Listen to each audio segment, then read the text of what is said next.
Sometimes when we come to church in this season, we're kind of expecting to hear the same story that we generally hear at Christmas.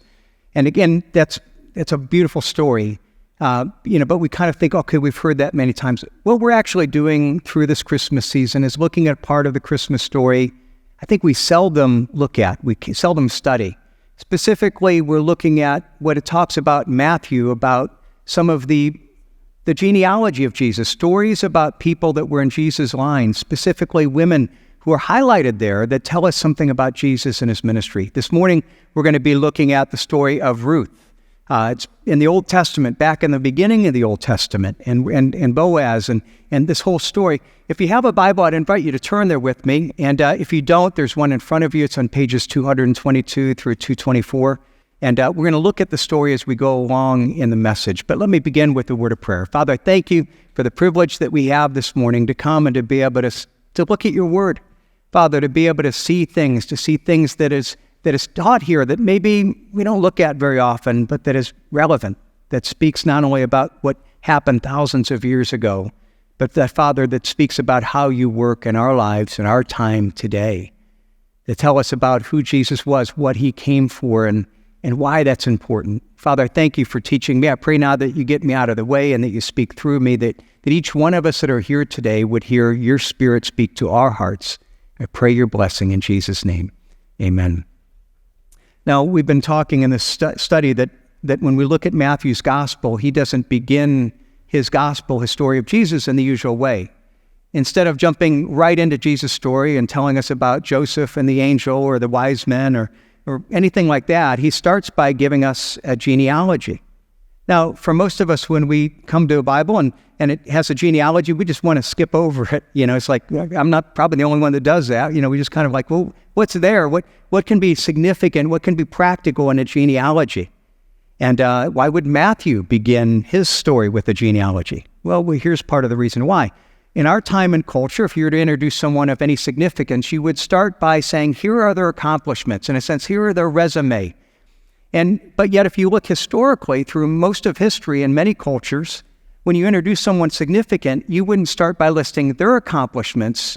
You would start by listing the accomplishments of their ancestors. You'd give their genealogy. That was almost like a resume. It was in a way of saying, this is how you could show that you're somebody, who you are. What's your track record? Now, you would expect this list of these good, moral, rule-keeping Jewish people, but when we look at Jesus' genealogy here in Matthew, you find some surprises. It's not filled with all the good, moral, healthy, well-respected people. And part of that is when we look at this genealogy, in fact, all the genealogies of that time would be male-dominated. It would be father and son, and they would just have the males. And generally, that's what we have in Matthew's genealogy, except he also gives us 5 women, and 4 of which are ones that generally you would have not chosen to put. You'd almost ignore them if you can. And the way that they're not expected here, when you see these names, it was in a sense God's way of taking out a highlighter and highlighting and saying, you notice me, notice this story. Now, what we've seen in these past weeks is that, why does he put them there? Well, part of it is that what we're seeing is that these lives, before Matthew gets into Jesus' story and what he did and what he taught, he said, if you go back and you look at the lives of those in his genealogy, their lives teach us something about Jesus, about who he was, about why he came, and about the nature of his life, and about his ministry, and about his message. You see, most people would have looked to a genealogy to establish their credentials. This is how my ancestors have performed, and now let me tell you how I have performed, how I have earned my spot. But here we're told in Jesus' genealogy, there are people that were highlighted, that were drawn to, that their story was they didn't measure up. All of them, they didn't keep the law in one way or another. And what you see is that Jesus takes these people who would be excluded, and he said, okay, by grace, I'm going to include them. I'm going to not only have them as part of my family, I'm going to celebrate that relationship. Because the gospel isn't about our merit. It isn't about our performance. And the gospel tells us that you can never be good enough to earn God's favor. That's one of the things we keep seeing here. That if it's about our merit, none of us could do it. All of us fall short of God's glory. We fall short of God's standard. But when we look at this, what we're seeing is that it's telling us from the beginning, Jesus didn't come to give us a set of rules to live by. He didn't come to help us have a better resume so that we could earn God's favor in a sense. He didn't tell us how to fix ourselves spiritually so we can impress God. Jesus came to bring salvation, not through what we do, but through what he did through his death on the cross, where he took our sins upon himself. He took God's punishment of those sins upon himself so that all who believe in Jesus could be forgiven, have relationship with him. See, we can never be good enough to earn God's favor, but the nature of God's grace teaches us that you could also never be bad enough to keep you from his grace, because it's all about what God does for us. That's the point of Christmas. That's what we see here, Matthew beginning his gospel this way. He's telling us that actually not just even Jesus, in the whole of the Bible, going back to Jesus' family tree, God was always choosing the unworthy, the unlikely, the sinners, the people that were rejected by others, because God has always been a God of grace and mercy. Now that's the big picture of the series that we've been talking about, but we're also seeing that each one of these people that are mentioned brings some unique aspect of the story pointing towards Jesus. And so this morning we're going to look at the story of Ruth. And again, back in the Old Testament, and we see it just in the genealogy. In verse 5 of Matthew 1, we see her mentioned. And Solomon, the father of Boaz, by Rahab. So there's a woman, she's highlighted. We looked at her story last week. And then Boaz, the father of Obed, by Ruth. And again, there's a highlight, and it's drawing our attention to her story. Now, what we're going to see is that Ruth was not a story of a woman who in any way failed morally or ethically, and actually hers is a great story. She's a hero to look up to. We have a book of the Bible named after her. But we're also going to see that she was not a Hebrew. She was a foreigner, and she was from a group of people that were despised and looked down on by the Jews. She would have been excluded because of her race. And when she came to Israel, she is a beggar. And if you're trying to establish someone's credentials by their genealogy, again, this foreigner, this beggar, wouldn't be someone you would point to. But her life tells us something about the nature of Jesus and a ministry. So what are we going to look from her? We're going to see that it's not just about her. It's also about her mother-in-law, a woman named Naomi. It's also about her eventual husband, this guy named Boaz. And we're going to start way back in Ruth chapter 1, and we're going to see that her mother-in-law and her father-in-law basically were caught in a time of challenge, would force them to make a decision. Are they going to wait on God to provide, or are they going to trust upon themselves? So let me start Ruth chapter 1, verse 1. It begins by giving us the context of the whole story. In the days when the judges ruled, there was famine in the land, and a man of Bethlehem in Judah went to sojourn in the country of Moab, he and his wife and his 2 sons. We're told there was famine in the land. There was financial uncertainty to the degree that people worried whether they would have enough to eat. But we're also told that it was a time of political uncertainty. And we're told here specifically that there were judges, when the judges ruled. Now, we know from the Bible that this was a time when there were rulers that were collectively known as the judges. If you go to the book right before Ruth, it's the book of Judges. That's what the story is all about. And generally, these were really bad leaders, and they really failed in significant ways. And the result was, well, let me show you what Judges says. The very last verse of the book of Judges, it sums it up this way. In those days, there was no king in Israel. Everyone did what was right in his own eyes. There was a failure of leadership. Everyone did what was right in their own eyes, and they rejected ultimate authority. It was chaos. So here's the setting of the story. It was a time of economic uncertainty, of cultural confusion, of moral uncertainty, of failed leadership. All of it that was so bad resulted in a culture where everyone was doing right in their own eyes. Now, when you hear that description, does that sound at all familiar to anyone else? Kind of like our time? And so part of what we're going to see in the story is this is how God works in times like what we face now. Now, in this context, this one family that we're talked about, Elimelech and his Naomi, they had a hard time seeing God to the point that they walked away from God to try to fix their problems on their own. And again, this is something that is understandable, from a worldly perspective. They're looking at this and they're saying, okay, there's famine, there's uncertainty, things are a mess. So what they do is they leave the land of Israel where God is worshipped, and they go to a land called Moab where God is not worshipped. And not only that, but we read in verse 2, the key line here is they went into the country of Moab and they remained there. So at first there was a famine and they said, okay, well, let's go there to meet the need. But over time they settle. They become comfortable. And instead of just escaping the famine for a season, they now identify with this people. They live there. Now, we don't know, most of us are like, what's Moab and why is that significant? Well, let me even put a map here. There's a couple things. This is a map of that time, and here's where you see Bethlehem. That's where they were living. And Moab is this area right over here. It's not very far. It's just across from the Dead Sea. And so there's a couple things. Number one is it wasn't that far from them to go from here to there when there was famine. But it was also not that far for them to go back when the famine was done. And what's significant is that not only is it that far, but this is outside of Israel. This is not part of the people of Israel. And they were not people that worship God. They were not people that obeyed God in any way. And so what you see here is that they had settled in a place. They walked away from God and his people. They settled in a place. And this was a people that not only did not worship God, but for various reasons. Some of that is the history and the background, which I won't get into. And then they're walking away from truth that they knew, that God spoke of them with, basically rejected them. In fact, let me show you this in Psalm chapter 60. There's a psalm, and God is speaking about different groups of people and how he views them. And he starts by talking about different tribes of Israel. And he said, Gilead is mine, Manasseh is mine, Ephraim is my helmet, Judah is my scepter. And he's saying, okay, these are my people, these people of Israel, and Judah specifically. Judah, the tribe of Judah, from the line of Judah, I'll bring forth a king, they're my scepter. And then he goes from the tribe of Israel to the next verse to Moab. And this is what he says of Moab. And Moab is my wash basin. Moab is my sink. Moab is the tub that I go to wash all the dirt. Or it actually could be translated, Moab is my outhouse. Now, when I think of things to say that were pretty critical towards a group of people, that's pretty critical. That's pretty bad. In fact, I can't think of something a whole lot worse. But this is what God is saying.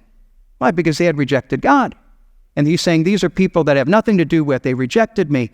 Now, one of the things we're going to come back to is God felt this way about them, and we're going to see the people of Israel felt this way as well. They were incredibly prejudiced towards the people from Moab, this negative light. Now, we have to ask, though, why would this family who lived in Bethlehem, in the land of Egypt, in the tribe of Judah, why would they leave this place of where God's worshipped and go to this place where God is not only rejected, but where God speaks of this people in this way?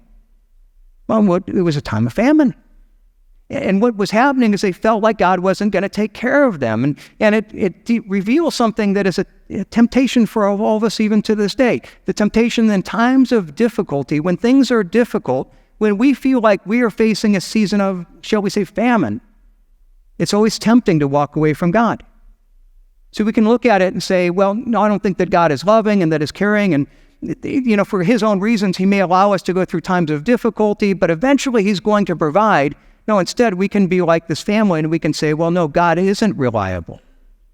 And so we leave the place where God is king and we decide to make it on our own. I think a lot of times what we may do is we say, well, I've been going to church and I've been obeying God well, and it hasn't worked for me.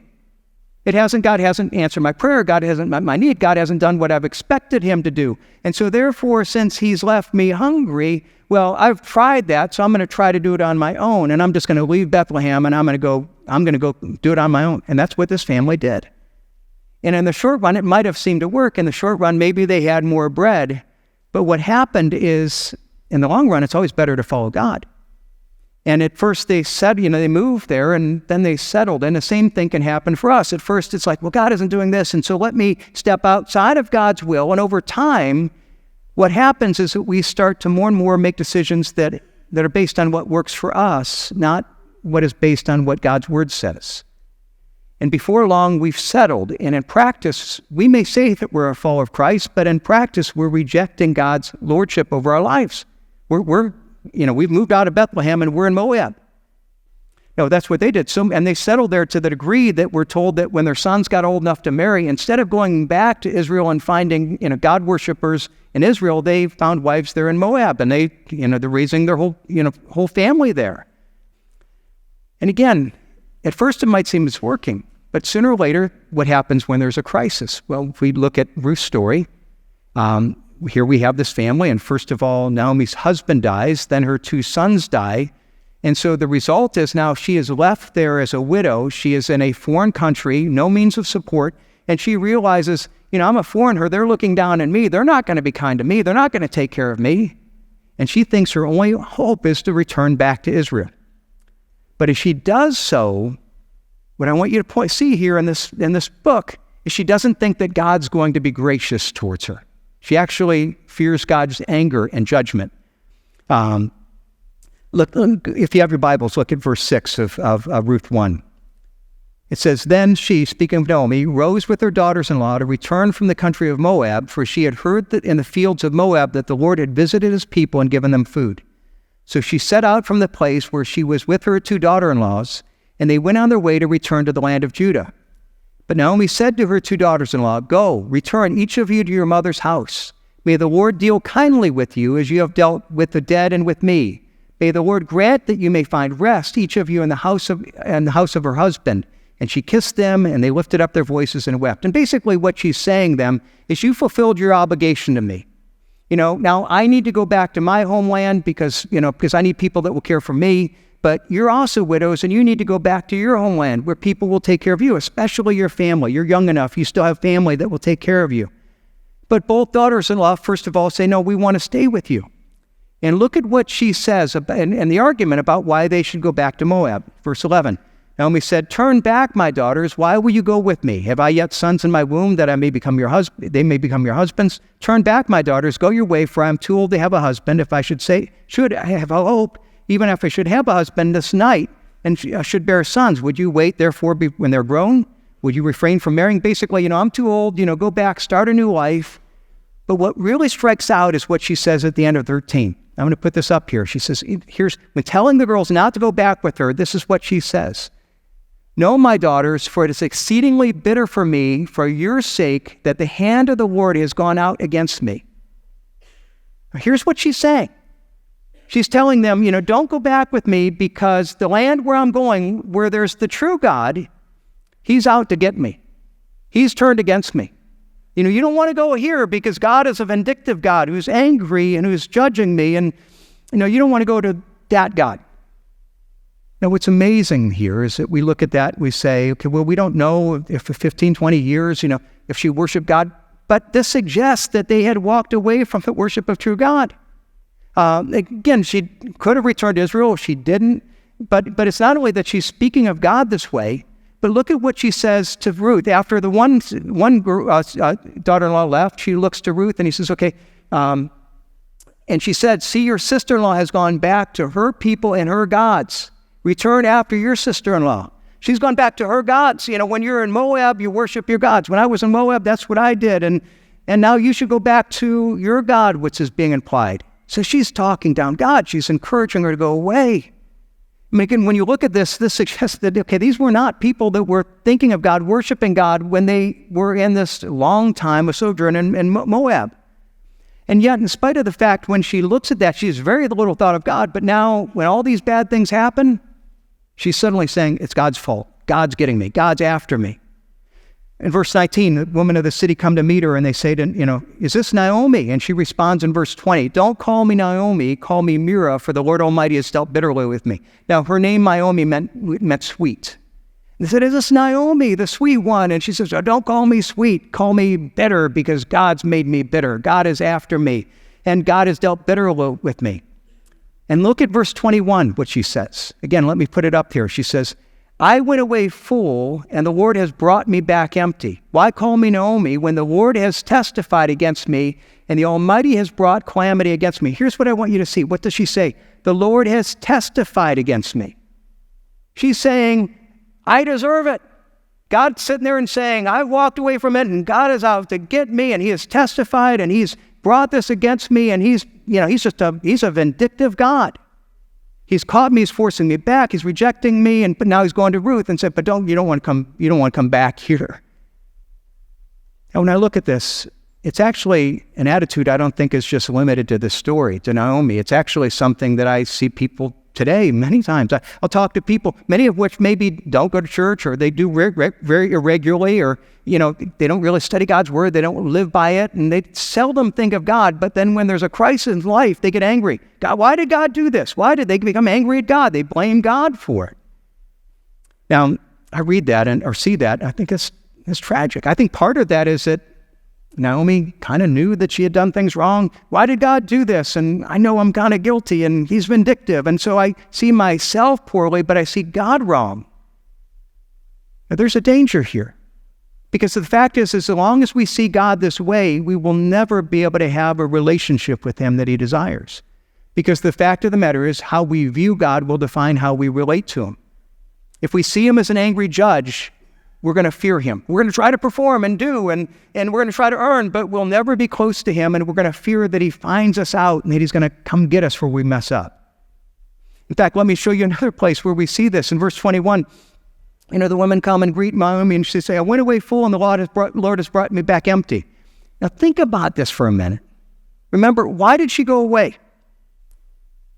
She left Bethlehem because there was a famine, and she felt they were empty, and he needed to go find their own way. God had failed, so I'm going to go take it upon myself. But now she's saying, I went away full. And now it's interesting, now after 15, 20 years, she's coming back and she's saying, I went away full, but now God has made me empty. She's still blaming God. Before I was full, but now I'm really empty. And she's unable to see that even if she comes back, that God is providing for her. Now let me ask you a question. Did God make her bitter? She wants to change her name. Did God make her bitter? Did God make her empty? Was that God's doing? No, the fact of the matter is this whole story we're going to see, in spite of the fact that she had been rejecting God, she hadn't been thinking of God, she had walked away from him, she had deserted God, God had not deserted her. In fact, look at the text here.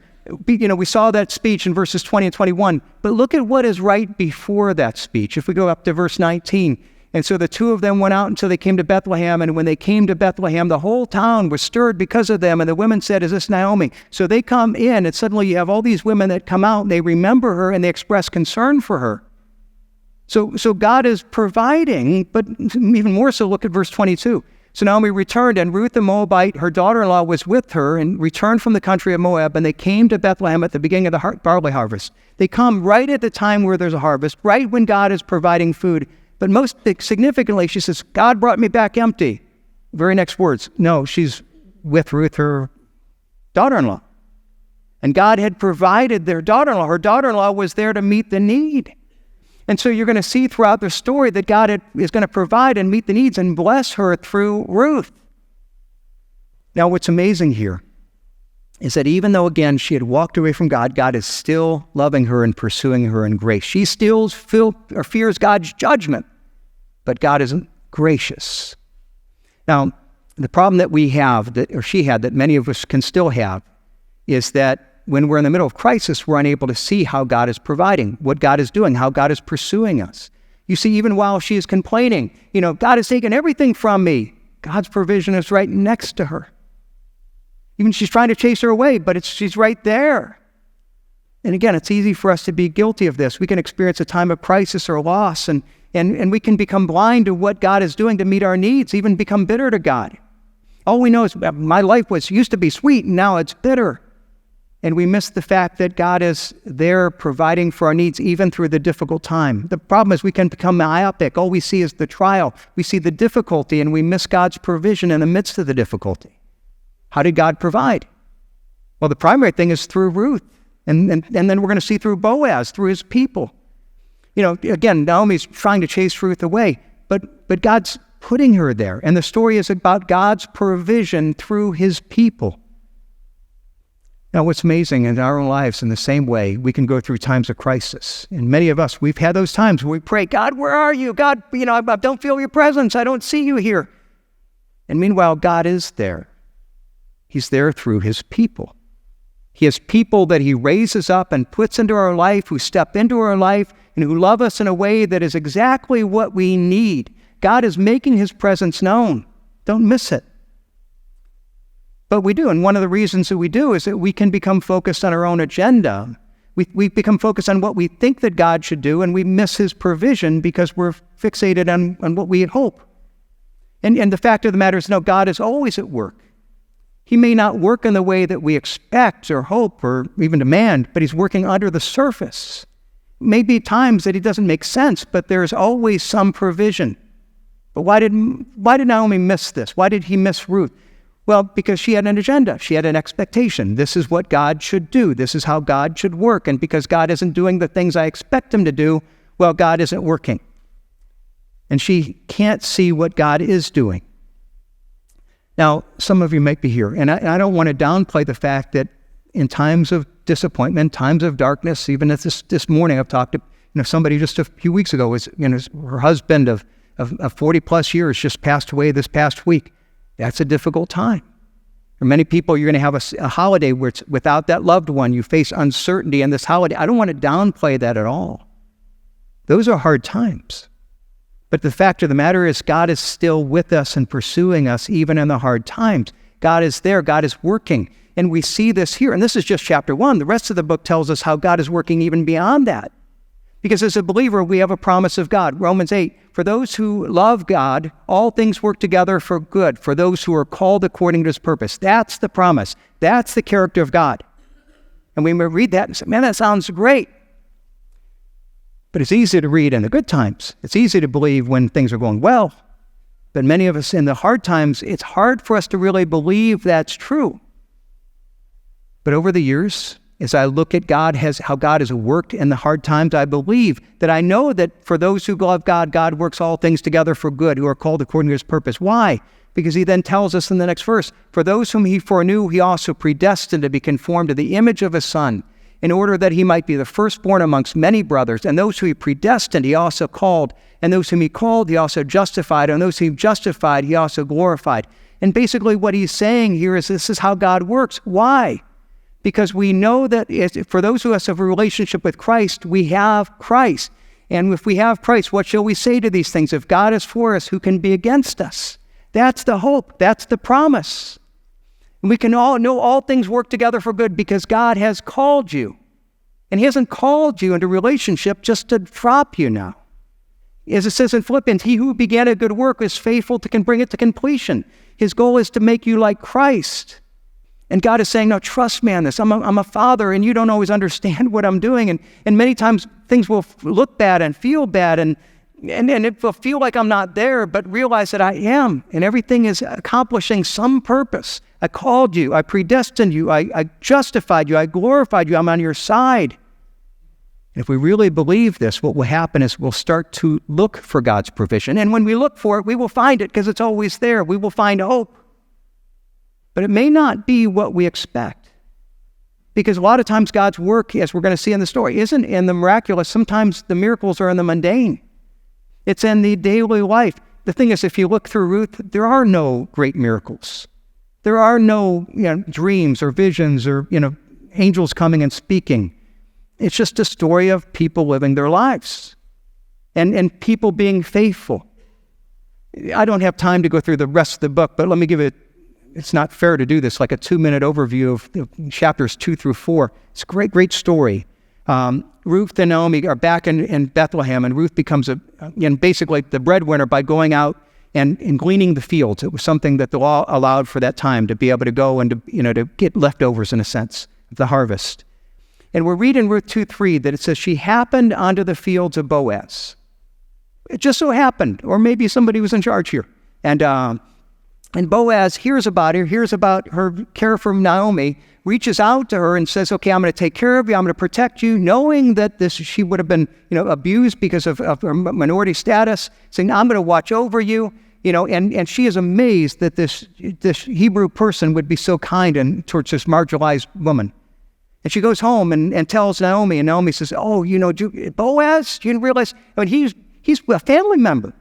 He's one of the few people that could be a kinsman redeemer. Now that's this weird idea in the Old Testament, which basically says, everybody had a piece of land that was theirs. It was handed down from generation to generation. If they lost it, which Naomi did when they moved to Moab, this kinsman redeemer had the legal right to buy it back. And he says he's one of the few people to do that, but to do it, he also has to marry Ruth. And children would be in that family line. And they're basically saying, why would he do that? Why would he give that money? Why would he care for someone like, a woman of a despised race? But he's one of the few people who could. And Ruth, in an act of incredible courage, basically goes to Boaz and proposes marriage. And Boaz says, okay. And he does that. And he buys it back. And God works in an amazing way. God is there for us. And here's where you see, nothing was like that. But suddenly, when you look at the whole story, it's an amazing story. And God does the same thing for us. That we look at and we say, it just so happened. And we look back and we say, God did this. God keeps his promises. He's reliable. But part of his keeping his promises, this is the part that's kind of really beautiful. It's really neat. It's not only keeping its promises, it's doing it in a way that redeems even our brokenness. And this is a part of the story that is not just about how he worked in Ruth's life, who happened to go into Boaz's field and kinsman redeemer, but it was something even beyond that. Because we can look at this and we could say, why was Boaz so kind, so compassionate to this Moabite woman? He didn't need to be that. Why was he so gracious, so generous? And we can look at the book of Ruth, and Ruth talks about how Boaz said, you're kind to Naomi, and that tells us part of it. But there's also another element that's not here in Ruth. To see it, you got to go to Matthew. You got to go back to Matthew and the genealogy of Jesus, because it tells us something that's incredible here. How could he have such a compassionate heart to this Moabite woman? This, reach out and care for someone from such a despised race. Look back in Matthew. Look at the genealogy. And Solomon was the father of Boaz by Rahab. Who was Boaz's mother? Rahab, do you remember her? Rahab the prostitute, the Canaanite, the person from the despised race, the person who showed that great faith. And so suddenly now, she married Solomon and they had Boaz. Now, do you think that Boaz knew his mom's story? Do you think it's possible that Rahab ever faced any maybe prejudice by the religious Jews of that day and the legalistic Jews? Do you think that ever happened? Do you think that being raised in that home environment shaped Boaz in any way? That maybe being raised by Rahab, the Canaanite, the one who showed this great faith, but who didn't belong, and seeing that family, then when God brings this other woman into his life, which is a Moabite, looked down in a despised group, needy, but showing great faith, is saying, that's like my mom. That God prepared him to be able to meet her need way before any of the story. I mean, we're looking at it saying, God, where are you now? God, where are you?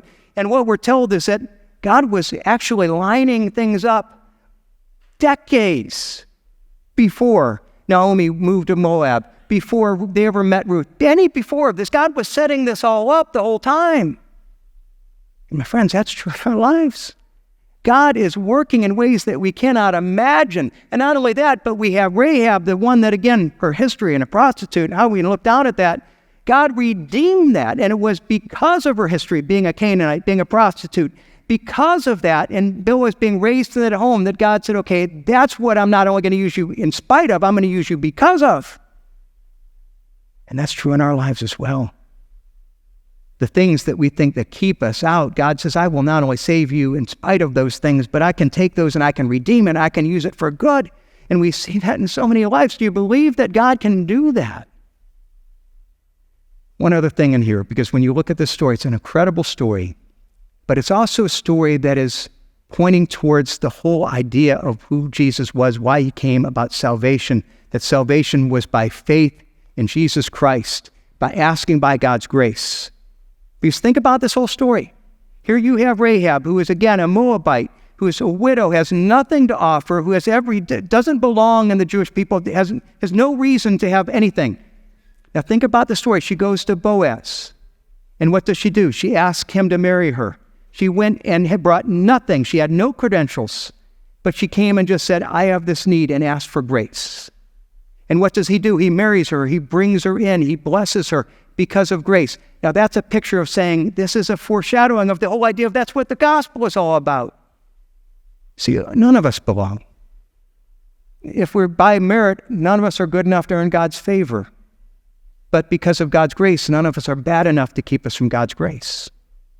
And we see the picture of how we come to Christ, even what Boaz and Ruth does here. It comes and says, I don't bring anything. I don't bring credentials. I just come and ask grace through what God has done for us. He forgives us. My friends, you may be here and maybe you've been raised in a perspective of religion and how do I perform and how do I do good and how much do I measure up? And I want to tell you, that's not the message of the gospel. That's not the message of Christmas. That's not the message of Jesus Christ. It's not about what we do, how we perform, our credentials. It's about us coming and bringing our brokenness and our need and asking God to forgive us through what Jesus did on the cross. Do you have faith? Have you ever trusted in him as your Lord and your Savior? I invite you to do so this morning. There's others that maybe you've done that in the past, but when we look at Moab or Naomi's story, we kind of relate maybe too much. That there are times that I didn't see God working, and so I've kind of left Bethlehem and I've gone to Moab and I've kind of done things my own way. And at first I didn't necessarily mean to go settle, but that's what I've done. And part of you might be almost fearful, if I come back to God, will God love me? Well, maybe he's going to be vindictive because I haven't thought of him and I've rejected him. And here's what I want you to realize. This is a story that Naomi had rejected God, but God never rejected her. God was pursuing her.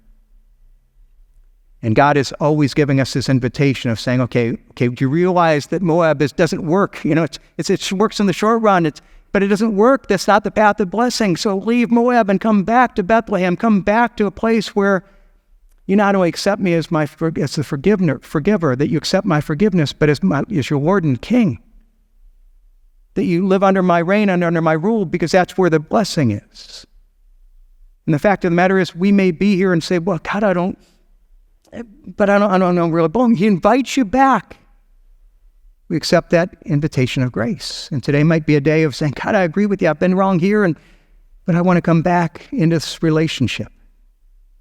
And for some, you may be here and you're relating to the part of Naomi and like, man, I'm in the middle of darkness and I'm in the middle of crisis and I'm in the middle of loss. And here's where I want you to realize what a great Christmas story, because it was always about Jesus bringing light into darkness.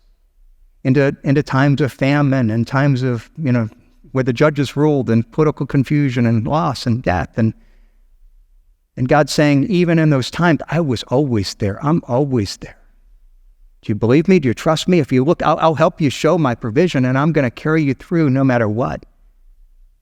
And for you, that might be the Christmas message you need today. God is here. He's gracious. Ask him to help you see his provision, and he will. Do you believe him enough to ask? And that is it for this week's message. If you have a question about the message, community church, or Jesus Christ, send us a text to 330-400-3242. You can learn more about our events and community groups online at ccpl.life/connect. There, you can also send in a prayer request. We would love to pray for you. Have a blessed Lord's Day, and we'll see you next week.